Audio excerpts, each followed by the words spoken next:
I'm Lori Heil. I'm the Groups Director. And I'm Omar Anaya, the Associate Pastor here at EFC.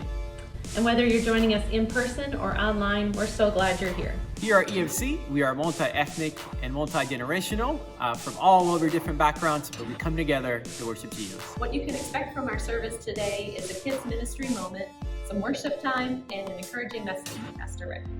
Well, if you want to partner with us today in giving, there are two ways to give. The first way is you can download our eFree Church app, and at the bottom of the app, you're going to find this icon where you can put the amount that you want to give online. Or the second way, there will be drop boxes in the back of our worship center, and you can put your donations there. Also on the app, you can fill out a Connect card, listen to past messages, and fill out a prayer request. We'd love to hear from you. Well, thanks for watching. We're so glad that you were able to join us today. Enjoy the service.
Hey, Rick here from E-Free Church, otherwise known as EFC, and we are coming in today. It's a little bit different for Mother's Day, and we've decided to gather together. I'll have them introduce themselves here in a moment to some of the ladies at our church in regards to this Mother's Day. And here's kind of our goal. Our goal is not to necessarily kind of pass along all the wonderful things that you got to be doing as a woman and womanhood and motherhood and all of that. Yes, God is good. Yes, God is perfect. But let's be honest.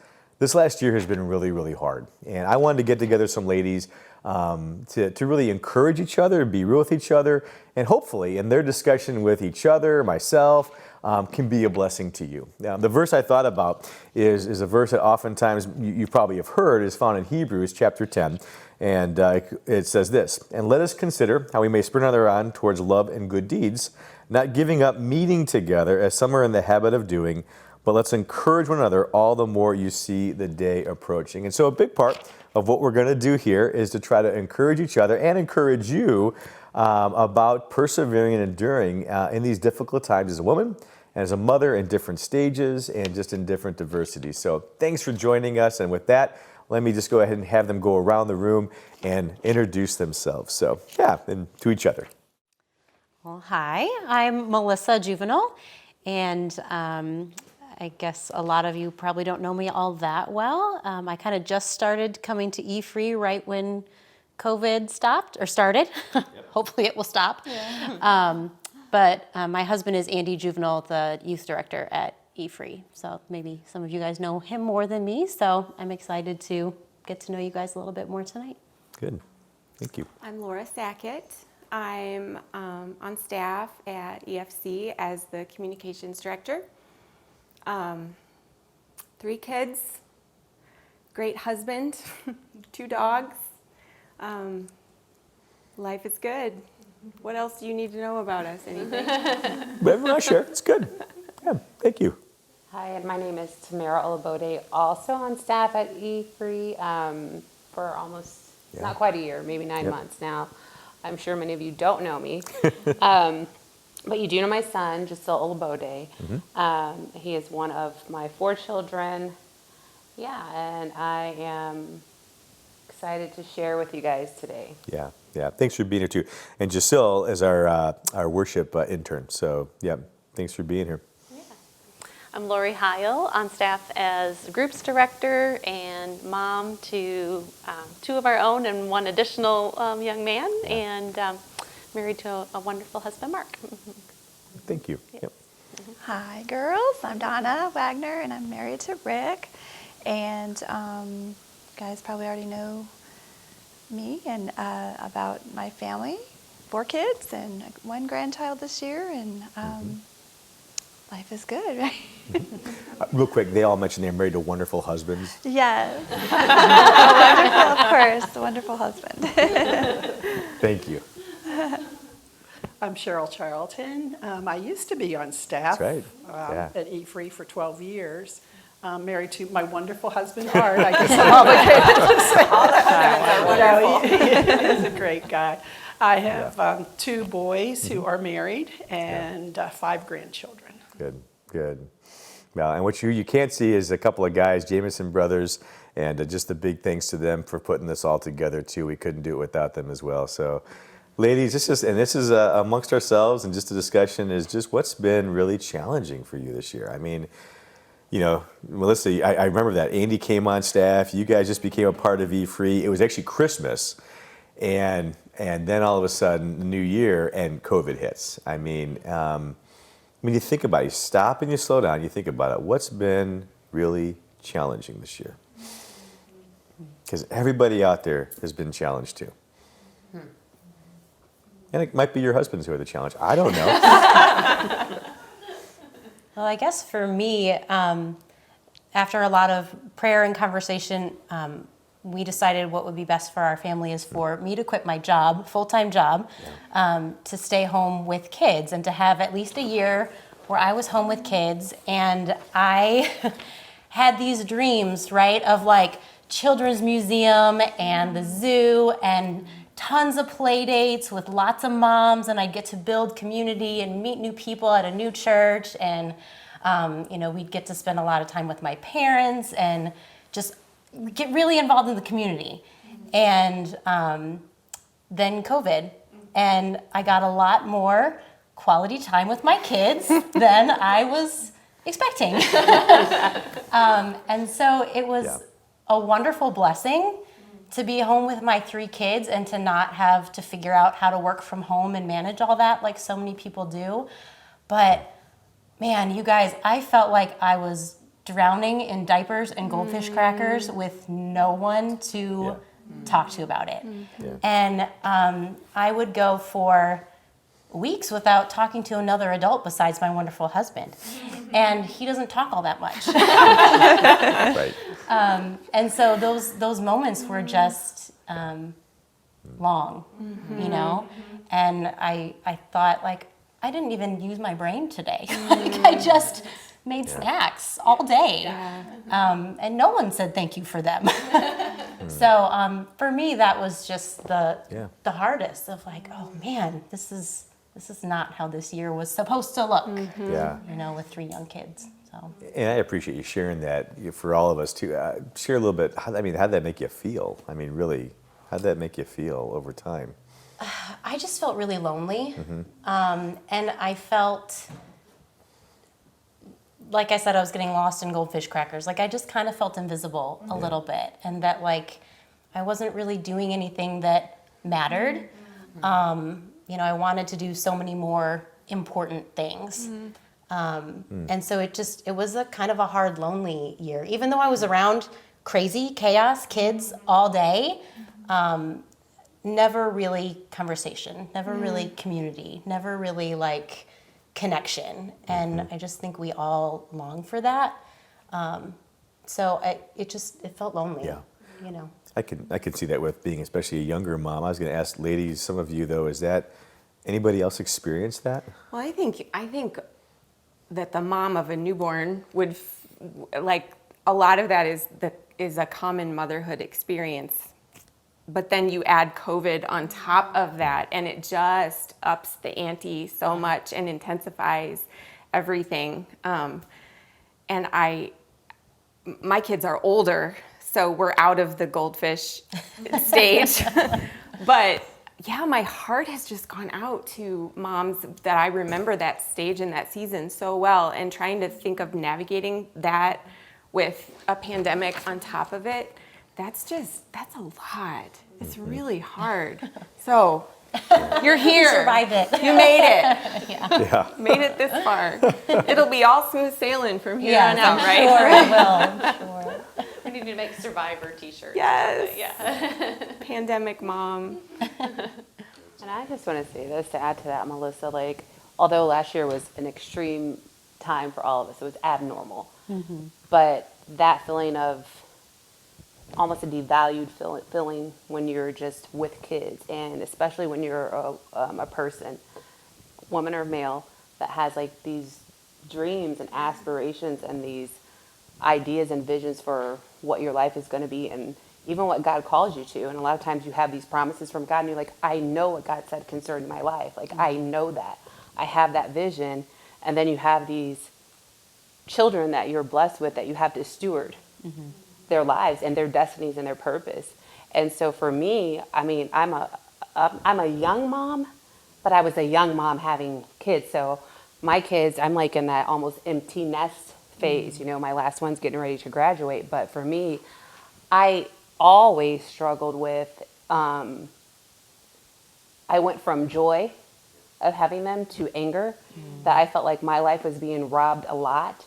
Although I would come before God and say, you know what, if I died today, this was enough, these lives. But then that would be a season, and then there'd be another season where I'm like mad, and I didn't like them. I loved them because I felt like, I was being robbed of something, because I just knew that what I was doing with them and investing in their lives was what God wanted me to do. And yet, simultaneously, He kept giving me all these promises and visions, and it's expanding. And I would get so impatient because I'm like, my God, what about me? They're they're stealing my life. They're stealing it. They're taking it. So I think it's normal. And I think that, I don't think it's just like, oh, it's just a phase when they're young. I think that's a continual thing. You understand? As a woman, you always have to struggle with like, let me get my identity solidified in Christ. Because if not, like, because I feel like I'm not having much contribution to the world, I'm going to get my identity from all their achievements, which is what I did for a while. And then it was just like, no. You guys are cool and great and everything, but so am I. Yeah, that's right. So, yeah.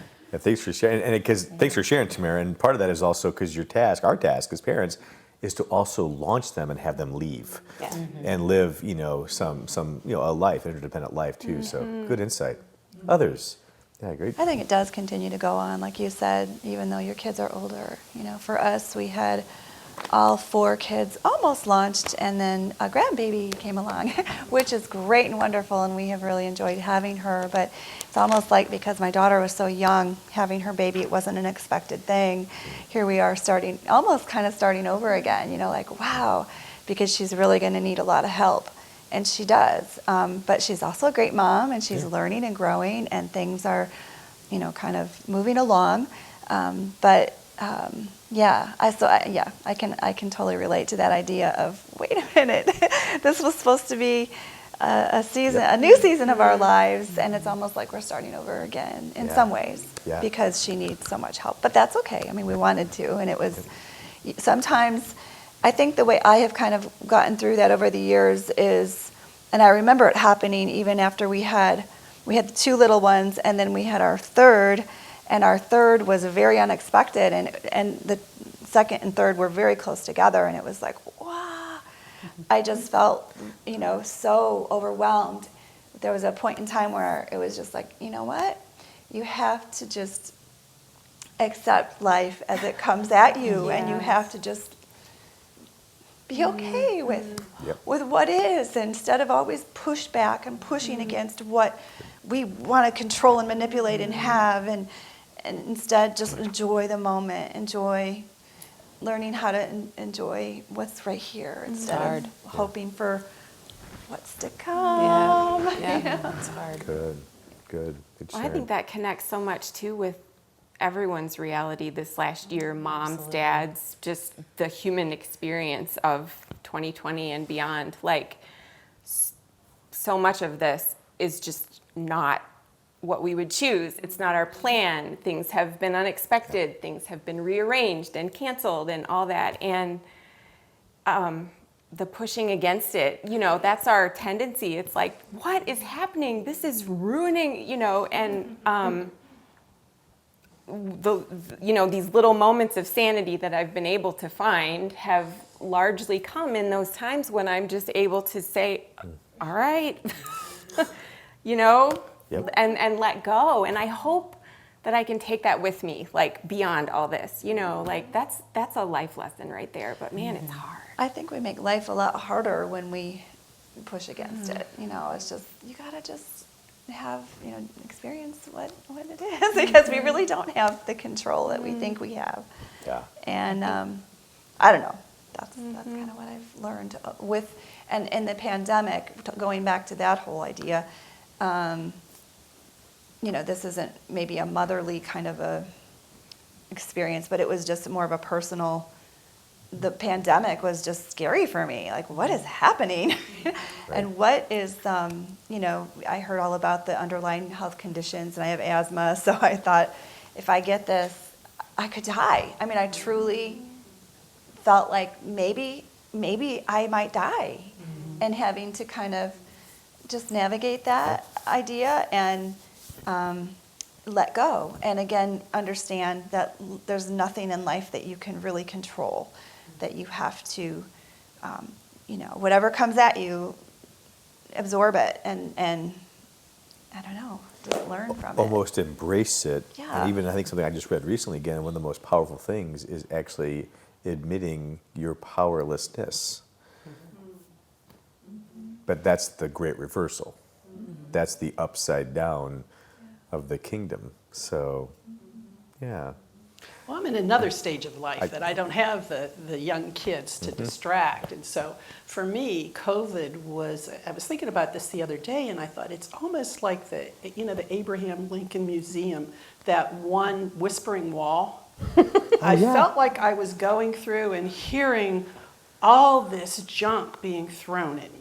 Yeah. You know, there's the COVID, there's the election, there's the racial, there's the, all those voices, some true, and trying to navigate through what was true and what's not true. Yeah. And when you're by yourself, I'm retired, and you're listening too much to the news, you're listening to Facebook, you're seeing the meanness, you're seeing, there's too much of that. And so to step back and realize, what is truth, what is not truth. Yeah. I sometimes had to just turn the TV off, and I started reading books about other cultures and I've been in a pretty protective world, so I'm trying to expand, and find out about different people groups or different things, and that has really helped me through that. And then actually sitting down with a pencil and paper when I became very fearful of dying, sitting down with a pencil and paper and thinking, okay, there's 171,000 people in McLean County. 203 people have died from COVID. What's that percentage? Yeah. And the percentage is less than 1% of dying. And you don't hear that on the news, that you have a 98% survival rate. Yeah. You just hear about 203 people have died, And so for me, it was just trying to manipulate through all of that and in my mind, settle it down and logically think of things. Cheryl, with your stage too, I was just thinking, because one of the terms that was brought up, and if it's okay, I want to come back to it, ladies, is I think sometimes, and it's so true, young mothers, you feel isolated, pandemic even more so. Did any of you also feel isolated? And if so, how? And what was your experience? I sense in my role as a pastor, and even myself at times, have felt more isolated this past year than ever. And that's a tough thing. If anyone want to speak into that? I think Art and I, when he was 35, he accepted a job with General Motors. And so we were transferred every 2 to 3 years. So we had to adapt, and we had to get used to change. So for us, we just immediately went, our small group went to Zoom, my cancer group went to Zoom, my exercise group went to Zoom if it wasn't for Zoom, but then you kind of get zoomed out. Yes. Zoom fatigue. Yes, you kind of get tired of all the Zoom calls, but it does keep you connected. Yeah. And with my kids, we all did all the Zoom things with everyone else except for each other. Now, I know some families, they did not see each other. Yeah. My family chose, if we got COVID, we'd get COVID. Yep. We were still going to get together for family, for holidays and for birthdays. And so we continued to do that. Yeah. But we eliminated others. In other words, Yes. my small group, Yep. my cancer group, going to church. Yep. We did that all via electronics. Yep. Yep. But it is a little bit, yes, you are lonely. Yeah. Retirement is a little bit lonely anyway, but if you get involved in things, your volunteer work stops. Yeah. Because you can't do it face to face. Good. Thank you for sharing. Yeah. Anybody else? I will say this, for me, it was a little different, and I've discussed this with staff before we've had this discussion, and in regards to the isolation, like, I didn't feel isolated only because I had went through a season prior in my life of serious isolation. And so for me, it was like, this is normal, unfortunately. But what I struggled with, and I talked about it, and actually these people helped me a lot with this. I don't know if they know that, but with feeling compassion for what was going on in the world, and feeling like, almost like, get over it, people, stop being wimps, kind of like, because that's just my way and my personality, and I tend to, like, as far as just from a biblical standpoint, for me, it's like, I believe factors. Yeah. But to me, truth supersedes that. But I understand that, there's, the dynamic is often a little tricky, and you don't want to be over spiritual with that, and you don't want to be in denial, but that's just my faith level, because of what I've had to walk through. So for me, my biggest struggle was really feeling empathy and like compassion for like people immediately around me. You understand what I'm saying? I'm seeing the numbers, but I wasn't feeling much of anything because I'm like, I've already, that's been my life. Like, like this is difficult, but my life's been difficult. So like, but really being able to be amongst people because I wasn't isolated anymore because I had these people. I had stepped into a small space. Everyone else was gone and it was different for them. Yeah. But it actually was very new for me because I had been in a cave. And so to be able to get out and be able to feel and see the tears and fall in love with these people, and then my heart begins to melt. And I can see where, okay, you have to calm down a little bit. I was able to gain compassion and understanding and, come out of, because I felt condemnation a lot for not feeling depressed or whatever. You know what I mean? I'm like, well, I don't feel depressed. You understand what I'm saying? But I also, and Rick is really good with, he listens to you and he accepts it, but it's just like, but look at it from another way. Look at it this way. And so for me, it just was a lot of healing and getting in touch with the body of Christ through this small group of people and being okay with not feeling necessarily depressed or things like that, but growing into compassion and love and being able to relate to like, people I've been through this. So like catch up with the pandemics of like, you know what I mean? We're both 8s on the Enneagram, and so if you think about the Enneagram, we just blow through. We just, it's like big shoulders. So, but I appreciate your saying there too, because part of it is when you've gone through a hard season, that can sometimes lead you to, okay, people get through this. But I really appreciate you saying you grew in compassion because in some ways you were coming out of isolation, just the opposite too. So good. Yeah. I think there's been such a roller coaster of emotions, don't you think? I just feel like, one day I'd be, okay, I can handle this. Yep. I'm going to buck up. And then the next day I'm like, I am not doing well. And so, I felt like I was kind of sandwiched between, my kids all came home because, college shut down and all of a sudden, oh, yay, I'm not an empty nest anymore. But then after a couple of days, I'm like, oh my gosh, they're eating so much. They're so messy, for real. You're messing up my house. But then later on in the year, my mom fell and broke her femur and needed hip replacement. It was just like, it became more real that, wow, my mom is really aging. And, seeing that she's going to need help. And, I hadn't thought of that role before. And so that was just a reality that came really face to face too. So, So not only the youngers, but actually thinking about taking care of your parents and aging parents and all of that. I don't know if anyone else can identify like the emotions just being up and down and Well, and I think we all have these like expectations that we have and then that are like put on us too. Like, in my season of life, like, oh, you're a stay-at-home mom. Isn't that like everyone's goal? It's heavenly. You get to just like sit on the couch, and I had these emotions of like, I should be really happy. I should be really like thankful I'm in this season, and I am. I am thankful I have 3 healthy, beautiful children. But like, I almost feel bad for saying that was hard, because people like, we expect to feel a certain way and then like we don't feel that way and then we feel bad for not feeling that way that I don't know if that makes any sense, but like we have these expectations of how we should be feeling and then that's not always how we feel.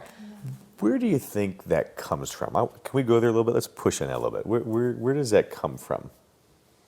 Does that come at all from anything in the Christian community even? I think there's a lot of like, and I've believed this in seasons of my life where if I was doing it right, if I was like living the right way, or if I was like holy enough or righteous enough or close enough to God, that life would feel happy all the time. Like I'd be just joyful, radiating that joy, and like that's not always the case. And then as a believer, sometimes then you feel like, well, is there something wrong with my relationship with God because I don't feel happy? And I don't think it's God's job to be our cruise director and make us happy all the time. But we feel that pressure of like, if I'm close with God, I should be happy. Why am I not feeling happy right now? Yeah. Can anybody else identify with that? I do.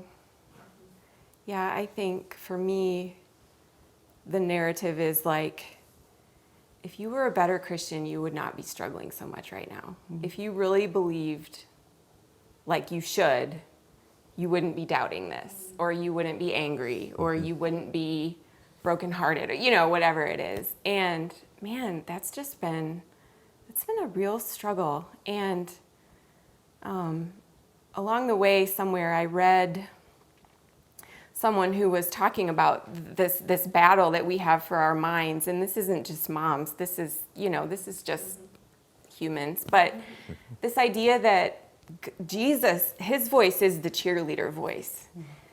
And if you hear something other than that, that's not Jesus. And that really, I come back to that a lot, because when I start hearing the non-cheerleader talking to me, I have to, if I'm aware enough of it, I have to just stop and say, hey, no, that's not. And I think during the pandemic, we've all just needed permission to just be human and feel what you're feeling, have the ups and downs, have the moments of like, wow, this is so amazing. All my people are in my house.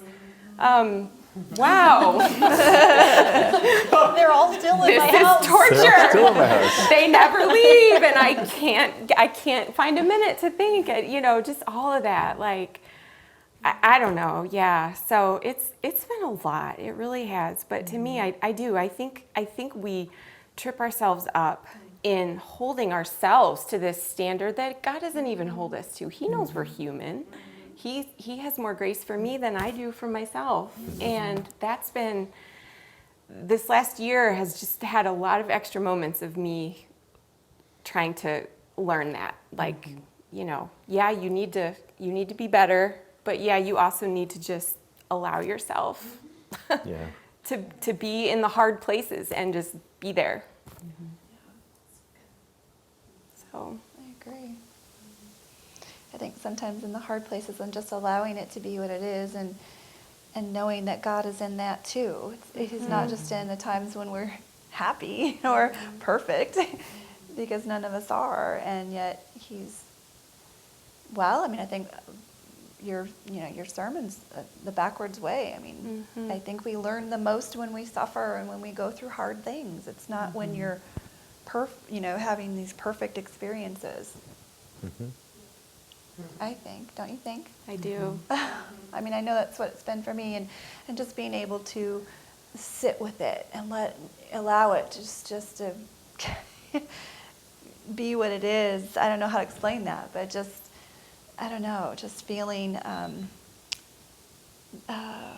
the grace of God wash over you in that suffering, whatever it is, because that's what will transform you, I think.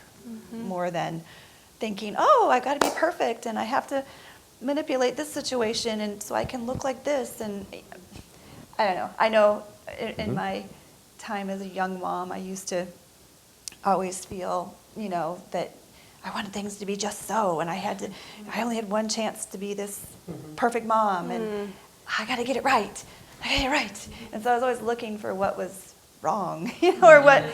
And wanting to try to manipulate and fix those things, whereas I really felt like at a certain time in my parenting journey, God kind of said, maybe it's better and more effective if you just let go of that need to manipulate and control, obviously, and allow things to be what they are, and appreciate what is, appreciate your kids for who they are, and trust that it's not going to be so much about you trying to teach or say the right things or whatever. That can be part of it, but it's really going to be about their experiences in life, and are you going to trust me that the experiences in their lives are what is going to teach them? And can you let go of your fear and your manipulation and wanting to control and allow and enjoy and love? Let it all come from a motivation of love and not fear or wanting to control. I don't know. So, just sitting in the pain when it comes, because there's a lot of that. There's a lot of that. Have any of you guys ever been hiking in mountains, like in Colorado or anything like that? Yeah. Well, I always think about when I go through like a hard time, like if you climb to the top, the views are amazing, but nothing grows up there. And it's like all the beautiful flowers, all the streams, all the things that are living are like down in the valley. And like I always try to think about that of like, okay, I'm in a valley and it's going to be beautiful, but it's like not the view that I want to have, you know, but I think like for a lot of us, like we're in these valleys and like we go through these valleys and mountaintops and stuff. And but like I think that's where God can do his best, most beautiful work. You should write a little devotional about that. Walking through the valley. The mountain. Hey, let me switch gears a little bit. What's been a blessing? Been hard stuff, and I again appreciate all you sharing. I mean, I think everybody who's going to hear this can relate, and you know. But again, I think we almost kind of going there. I think there's been already some of that already shared. But what are some blessings through it all? Well, I loved the slowdown. I'll be really honest. I mean, I loved the margin it put in my life. Even with the pressure of, you know, my whole family coming home. My husband usually commutes to Springfield, and he's been working at home now for a year. It's like I feel like we're like he retired or something. And, you know, like 20 or 30 years from now, we're living out what we would be doing then, but we're doing it now. It's kind of like, you're in my space. But that it's just that time with him and him being around for the kids more. It's all been a mix of good and hard and messy and hilarious, but for me, just the clearing of the calendar was amazing. I think I'm in just a really busy season as a mom. Like my kids have a bunch of activities. I've got kids driving. You know, we just have all this stuff, and to have the calendar just blank was like my dream come true. It really was. And kind of still is, except now that things are starting to pick back up, I'm just feeling very, it's almost like anxiety, because it's just like, I don't know how to do this. I'm going to forget something. I'm not used to managing my calendar. So I don't know, that's a weird, I'm still figuring all that out, but just having the margin in my life, whereas in 2019, you know, it was like every day had this and this, and I would write down the carpool, like who's going to be where and when, and, you know, rushing and doing work and, you know, all this, and then to have it just stop. I started taking long walks. I started working out more, you know, just reading, just all that. That to me has been very, just having that time for my soul, even in the midst of a lot of crap, for lack of a better word, right? Like it wasn't a good season, but just having the margin to like deal with it and come out of it. I think I'm going to come out of it with just a different like set of, you know, this is I'm not going to go back to that. You know, good. I don't want to go back to that frenetic. I don't know exactly how that will all work, but yeah. So for me, just the slowdown, that margin, the space to breathe has just been a huge gift. Good. Well, introverts. I know. I can understand. Introverts unite. Same thing, yeah. I mean, same thing for me too. Yeah. It was a real blessing for me just to not have to go to work. You know, it was kind of scary in a way because I didn't know what was going to happen with my job, but it was nice to just have a whole year off, and especially because Addie was born, and just being able to be around there for her, and it was nice. It was a nice break. So, big blessing. We also learned too that we actually really like each other. We do. And we can do this whole like when Next we retire. season of life, we can do this. Yeah. Slowing down. It was nice. Coffee in the morning with Rick. I love it. Talking, and it was nice. We still do it. Yeah, we do. Rule of life. Other 2020 in my life too was I had 2 grandchildren born. You know, my kids are in a really good place. You know, they're in good marriages. They were able to buy new houses and have babies. And these 2 babies don't know what it's like not to have their whole family home. You know, they're surrounded by, you know, that little granddaughter of mine has 3 brothers to entertain her all day long. Well, school has started up now, but I mean, 2020, it was amazing that they were. And they say that a mother's only as happy as her saddest son, and so my boys are in a really good place. And so 2020 was a good year in that way, in that, you know, I didn't have to be as sad as my saddest son, because they were doing pretty good. No sad kids. I like that. I never heard that. That's a great. That's a That great. is totally true. Yeah. That is. Yeah. It's kind of true, actually. I think we all have a greater appreciation just for the little things that we probably took for granted. You know, we were able to get together.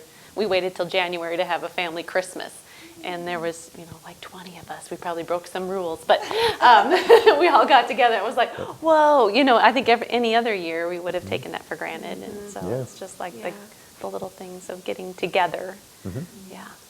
And just how much that's.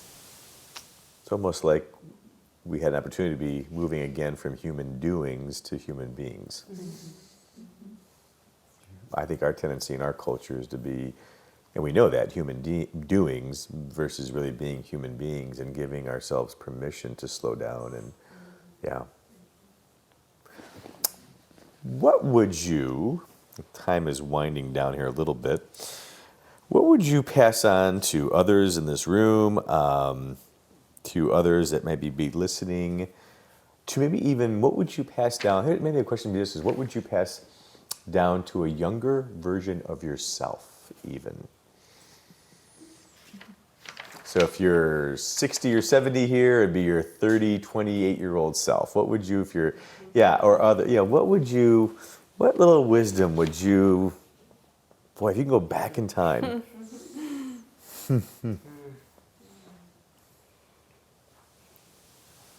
I can think of 2 things. One would be exercise. Don't quit, because I tended to stop exercising in my 40s and 50s, and now I'm paying for it, trying to catch up now. And the other thing would be not to worry. Things that have happened in my life came out of the blue. They were things I wasn't worried about. And things that I worried about never came true. It never happened. And so it's such a waste of time to worry.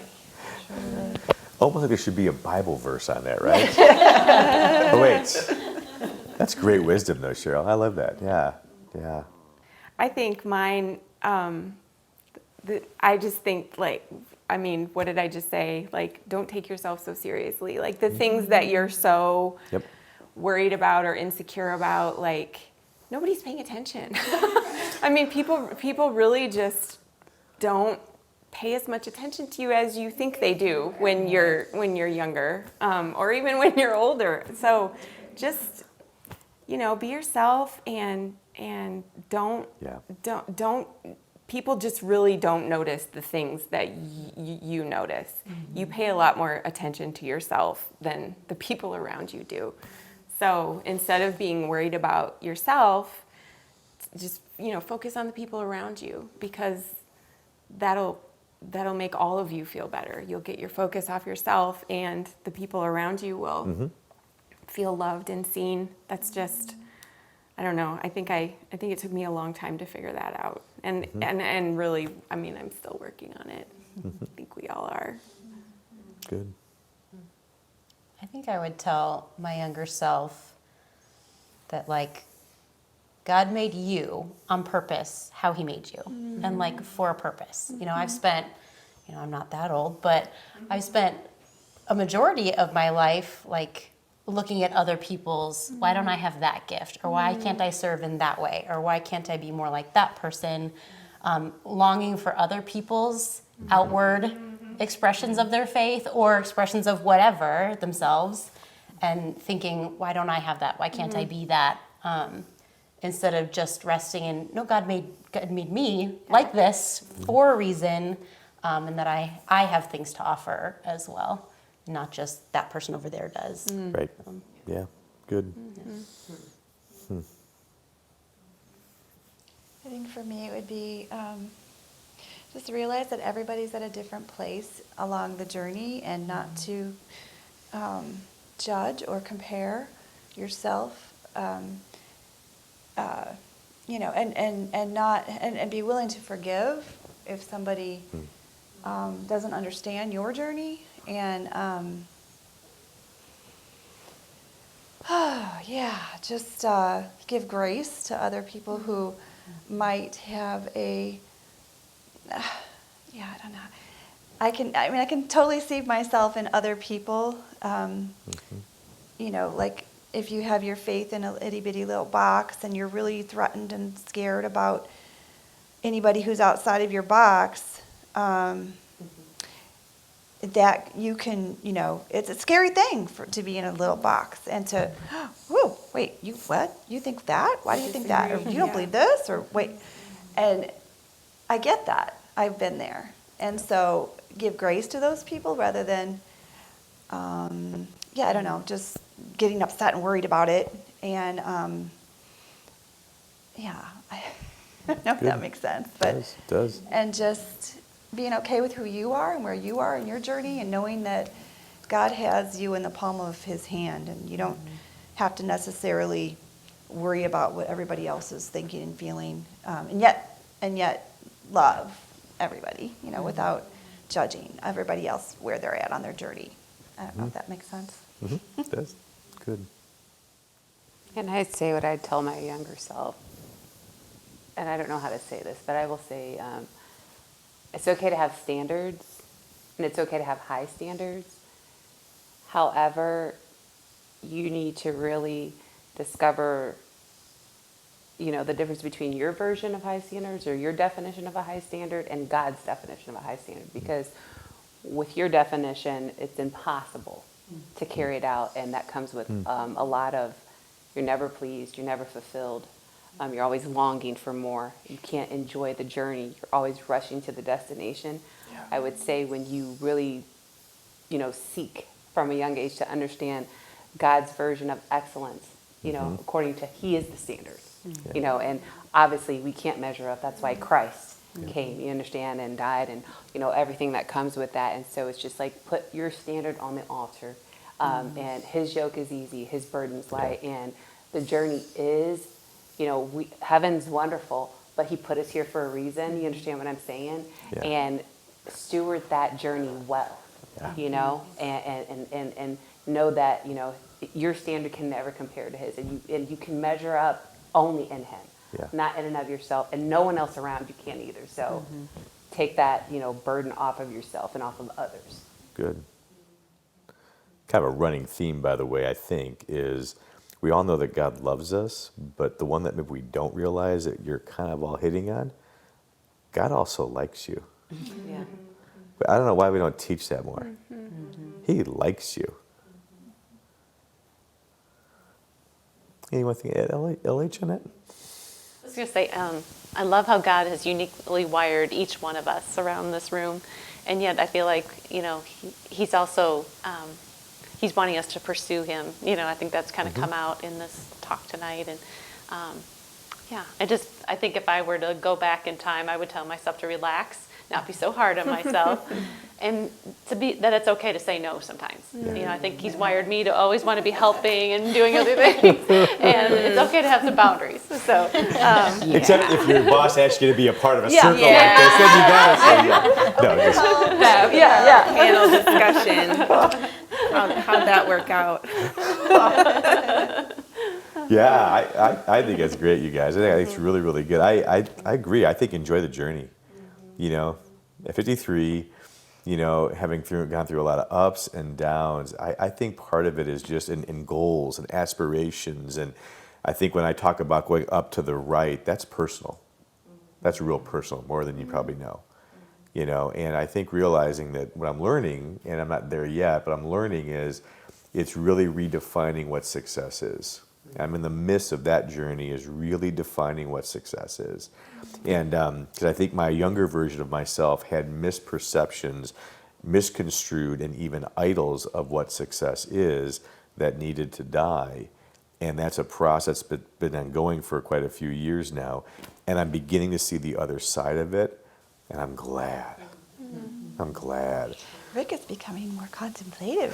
Yes. Very strange. Well, being the introvert that I am, you all did a great job. So I'm going to do this for you all, and thank you so much. And and I just, thanks for being a part. I hope this helps. We hope that this all just encourages you. That was really the whole point, to spur one another on, which I think they did, and just encouraging each other, and hopefully you as well. So thanks for joining us. Again, E-Free Church, love to have you be a part. Like us on Facebook, social media, and we'll look forward to talking to you soon. And happy Mother's Day to all you moms and all you guys out there. Treat them well. Single moms, we love you, and just to let you know that we're here for you as well. And so bye now. To those who gave birth this year to their first child, we celebrate with you. To those who lost a child, we mourn with you. To those who are in the trenches with little ones, dealing with food stains and spit up all day long, we appreciate you. To those who experienced loss through miscarriage, failed adoptions, or running away, we mourn with you. To those who walk the hard path of infertility, fraught with pokes and prods, and tears and shots and disappointment, we walk with you. Forgive us when we say foolish things. We don't mean to make things harder. To those who are foster moms, mentor moms, spiritual moms, we need you. To those who have warm and close relationships with your children, we celebrate with you. To those who have disappointment, though, the heartache, and distance with your children, we sit with you. And to those who have lost their mothers this year, we grieve with you. To those who experienced abuse at the hands of your own mother, we acknowledge your experience. To those who have lived through the driving test, the medical testing, overall testing of motherhood, we are better for having you in our midst. To those who have aborted children, we remember them and you on this day. To those who are single and long to be married and mothering your own children, we mourn that life has not turned out the way you thought it would. To those who step parent, we want to walk with you in this complex time. To those who envision lavishing love on grandchildren, yet that dream has yet to be, we grieve with you. To those who will have emptier nests in the coming year, we grieve and rejoice with you. To those of you who have placed children for adoption, we commend you for your selflessness, and remember how you hold that child or those children in your heart. And to those who are pregnant with new life, both expected and surprising, we anticipate with you. We at E-Free Church want to let you know we see you and we care, and we're hoping on this day you'll sense the presence of Jesus with you.